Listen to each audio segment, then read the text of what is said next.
Hello, everyone. This is Nicholas Simone, and this is my presentation on design-based implementation research for Dr. Hanwat.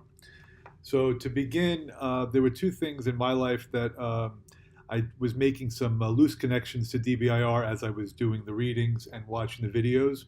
One was a story in my local newspaper about Forest Hills High School, which is having a major issue with marijuana use on campus, and the teachers are very critical of the principal. And then the second one, as I had guests from out of town from Kentucky who were here at a conference on architecture and museums, and they were sharing me some of the stories from the conference. And at the end of this presentation, I'd like to draw this back to how I made these connections. So first, my understanding of what design-based implementation research is, I feel as if is twofold. First, it's about including all stakeholders in the research and practitioner process. And secondly, it is to provide outcomes that do not simply allow students to just succeed on a standardized test, but rather to enable them to develop the critical thinking skills that are necessary to compete in a globalized marketplace. It appears that DBIR is less concerned with why things did or did not work in the past. It's more future oriented. It's a future oriented paradigm. And as with DBR, there definitely is this joint engagement between researchers and practitioners. But it seems as if DBIR places a greater emphasis on adding other individuals into the research and practice process for the development of the studies. DBR is attempting to establish effective programs that will work outside of the school setting. But we have to appreciate and understand and account for the fact that students do have lives outside of the classroom, and it does impact their academic performance. But this should also be part of any research design. So collaboration is a critical component of DBIR, and in the readings and videos that I have read or watched, the experts on DBIR regularly point out that there does not necessarily have to be a 50-50 split between the practitioners and the research components. They also emphasize that designs must be tested over and over again, since no design will work flawlessly the first time. So again, from all the places that I've got information from DBIR, there seems to be these four key principles that everybody is writing about and changing it up in one way or another. The first one is that you must identify and focus on the problem along with all the invested parties. The second thing is you have to clearly articulate the research design process and commit to multiple attempts at doing the study. Third, you have to be committed to developing a theory that's fluid and that it's an ongoing process within the classroom and outside of the classroom. And similar to DBR, just because the process is fluid doesn't mean that there's no structure to it. There is certainly structure. And fourth, there really has to be some long-lasting success or sustainability with the solution. So DBIR is really focused on what can we do long-term and for a larger group of students. When is a paradigm or when is a research component DBIR? It's when participants adhere to all of these principles. And again, when they're designing things for scale and sustainability, when researchers can draw on extended theories that have multiple levels of systems, and when the system that is the focus of the improvement effort also includes researchers. Practitioners and policymakers often consider researchers' questions irrelevant. Things that work on a small scale face considerable obstacles when they are more broadly implemented, and I think DBIR is trying to bridge that gap. The relationship between researcher and practitioner is a two-way relationship. I think DBIR also emerges from past research on what has worked and what has not worked when they're trying to bring things to a larger scale. In the reading by Fishman and Penuel and Allen, Cheng, and Sabelli, they used three different models of evaluation for DBIR. The first one was utilization-focused research. The second one was participatory models of evaluation.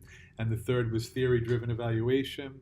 And I thought this was an interesting quote from the article. The key for all of these is that DBIR focuses not only on the design of tools and practices for learners, but also on the design of the necessary means of support for implementing those tools. So I kept coming back to the fact that the goal is really to bridge everyday and academic literacies. The key for all of these is that DBR focuses not only on the design of tools and practices, but also the design of the means of support. And DBR wants the entire system to implement, scale, and sustain innovations. They don't want to just have students achieve success on a standardized test. DBR sometimes gets responses such as, this is too risky, or this is nothing new. But I think in the world we live in today, it's becoming more and more important. And I think more people are recognizing how vital it is to develop the critical thinking skills that students are going to need to be successful in the 21st century. Fishman did emphasize that DBIR is not a is a means to an end, but it's not a methodology to itself. And the goal is really for all young people to have access to powerful learning opportunities.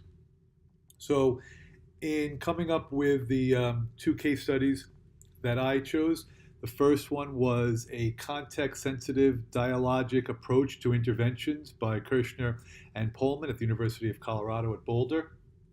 And I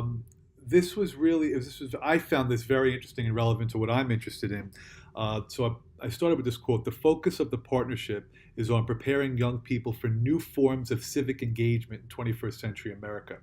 Now, whenever I think of 21st century American education, the two areas I go first is Thomas Friedman, columnist for the New York Times and award-winning author. And the second one is Sir Ken Robinson, who his TED Talk on how schools are killing creativity, I think, is a must-watch for any educator. And I really was very pleased with the fact that the people who are behind DBIR are really trying to address what Friedman and Robinson have been lamenting for several years right now. So, and for those of you that are not familiar, The World is Flat was written probably around 2003, where Friedman argues that there are 10 things that are happening in the world that have leveled the playing field for all people, and you can no longer expect to just be a beneficiary of living in the United States alone, that there's other things that are taking place that are making it far more competitive for young people in the globalized workforce. Sir Ken Robinson, it really, if you just read the quote right there, we are educating people out of their creative capacities. I mean, he really believes that schools are killing creativity.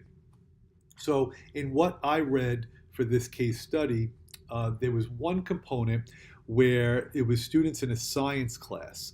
And what they were trying to have the kids do is not just focus on, the writing skills, but really reading various science texts and trying to have them identify the reliability of the sources and really develop skills that would help them to be more successful thinkers from a science perspective in the future. And I couldn't help but just think about, how we're dealing with the issue of climate change today, and how this is an activity that could really help students to discern between the people that are on both sides of the climate change debate. They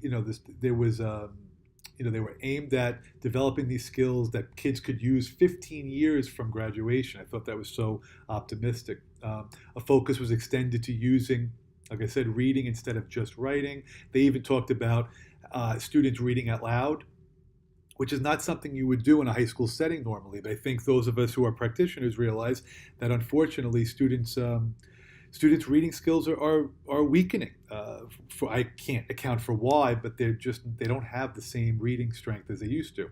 So there was a lot in this very brief case study that has to do with not only lesson planning strategies, but also real world application. The second one was a critical civil inquiry at a school, two schools, Jane Addams, which was a school for girls who I believe were all pregnant. And then there was Pathways School, which was a place for students who were kicked out of their previous institution. But the purpose of each study was really to allow the students to take more agency in the decision making at the school. So at Jane Addams, the students were trying to petition to have the first prom at the school. And this really, civic engagement at a time when so many people are not voting and so many people are not involved in the political process. I thought this was, again, very encouraging that DBIR is trying to address some of these issues. And at the Pathways Academy school, that was very interesting because they really wanted the kids to address a problem in their school, but they were actually very pleased with what was happening at this institution. So instead, what they did is they transitioned, and the kids came up with the idea of, well, maybe we can write letters to our former teachers or our former principals at the previous place where they did not experience any academic success or probably social success as well. So I really liked how flexible this was and how it was responsive to varied contexts. In such interventions, they're going to be marked by an ongoing commitment to iteration and dialogue rather than just the initial trial period followed by standardization. And that is from the case study that we're trying. DBIR is the flexibility of it is so valuable. Then the last one that I selected was building a system of assessment in a school system to promote equity and epistemic justice, a use case of a research practice partnership in science education. And for this one, there was it really shows how DBIR tries to bring together people from many different areas. So there were high school teachers, there were curriculum experts, there were people from the University of Colorado at Boulder. They're trying to bring as many people into the study as possible, promoting equity and social justice, and really trying to again empower the students to take part in the process, because they really focused on how there's such a conflict. Our obsession with standardized testing is really not helping us to develop productive citizens. But it can be done if we have the right approach and if as many people who are involved in the process can have a say. So in this study, they really wanted students to feel as if what they learn is relevant to their futures outside of the classroom. The whole justice component was to make sure that a student's viewpoint is not dismissed based on his or her race or gender.